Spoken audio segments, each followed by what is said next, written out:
Why does Flexstar Redline delivers better thermal management? In a traditional grow light, a lens sits above the diodes. That creates an air gap. Heat can only escape in one direction, through the aluminum heatsink at the back. The front is effectively blocked, because air is a poor conductor of heat. As a result, heat gradually builds up around the diodes.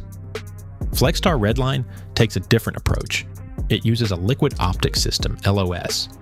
Instead of air, the gap is filled with liquid silicone, a material that conducts heat around 40 times more efficiently. This creates a dual heat pathway. Heat can now move both forward and backward instead of being forced in one direction, so heat doesn't get trapped. It's continuously carried away. Here's the thermal test. 2 lights, same 100 watts, 2 hours.